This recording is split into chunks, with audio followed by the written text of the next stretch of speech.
and storage. We think only increase fossil fuel exploration. Madam, my constituency. Boliye माननीय सदस्य, please. Letter conclude. Let her conclude, sir. Letter conclude. 1 minute, madam. 1 minute, let her conclude. नहीं ma'am नहीं. One line only, madam. One line, Magali. One line, madam, one line.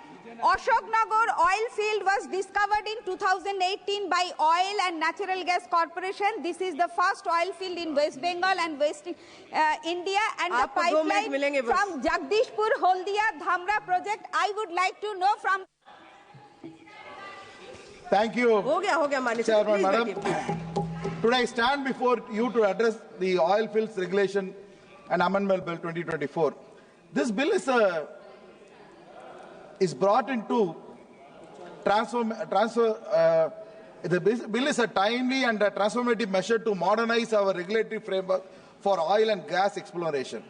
However, we embrace progress. We must remain mindful of the regional and ecological impacts and the resource extraction.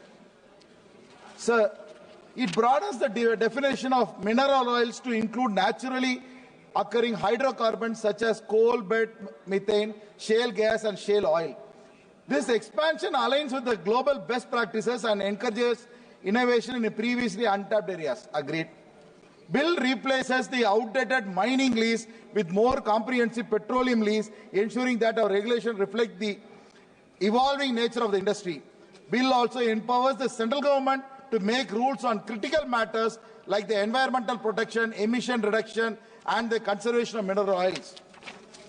Additionally, it decriminalizes certain provisions of the Act, replacing criminal penalties with the adjudication mechanism to foster a business-friendly environment. These changes represent a paradigm shift towards a sustainable and efficient resource management. However, alongside these merits, we must address the pressing issues of tungsten hydrocarbon mining in Tamil Nadu. The biodiversity-rich Melur region of Madurai, a proposed site of tungsten mining, is facing significant opposition from local communities and environmental activities. This region, home to rare flora and fauna, has been declared a biodiversity heritage site, and any mining activity here could result in irreparable ecological damage. Similarly, hydrocarbon mining projects proposed in Gulf of Mannar, a biodiversity hotspot, poses a severe risk to fragile ecosystem, marine life and livelihoods of our coastal communities. The lack of prior consultation with the Tamil Nadu government before initiating these projects has raised valid concerns. Yes. In this context, I must condemn the commend the vital role played by our Tamil Nadu Chief Minister M.K. Stalin in addressing these issues. His proactive leadership and unwavering commitment to protecting the state's natural heritage and the livelihoods of its people have been exemplary. Our CM Stalin, sir, has consistently voiced his opposition to these projects, emphasizing the ecological and socio-economic risk involved. He wrote to the Prime Minister urging the central government to halt these initiatives and reconsider their impact on Tamil Nadu's fragile ecosystems. His efforts have also included passing the unanimous resolution in the Tamil Nadu State Assembly and engaging with the local communities to address their concern. To ensure equitable and transparent decision making, I have some suggestions for the ministry. For a mandatory state consensus, a legal framework should be established, require explicit no objection certificate from the state government before initiating mining, exploration projects. This would guarantee the states that having a decisive role in approving projects that impact the regions. Madam, this is a very important suggestion. I want to give it to the ministry. Madam, I have to conclude, madam, please. For a transparent process, we must make all project details, including environmental, impact assessment and community feedback, accessible to the state authorities and public.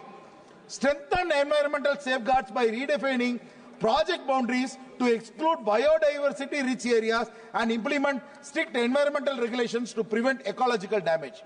Community engagement by actively involve local communities in the decision-making process to address their concerns and protect their livelihoods. Yes. For independent oversight, we should establish an independent regulatory body to oversee mining projects, ensuring compliance with the environmental and social norms with the state participation. Speaker, sir, and honorable members, this bill and the issues it encompasses reminds us that our path to the progress must be both inclusive and responsible.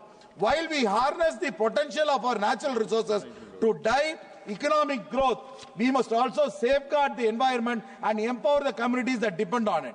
Let us therefore strive to build a future where development and sustainability go hand in hand. I urge upon the Union Minister to consider the above said mentioned considerations and join me in advocating for an industrial development approach that is fair, transparent and forward thinking. Thank you. माननीय सदस्य T Krishna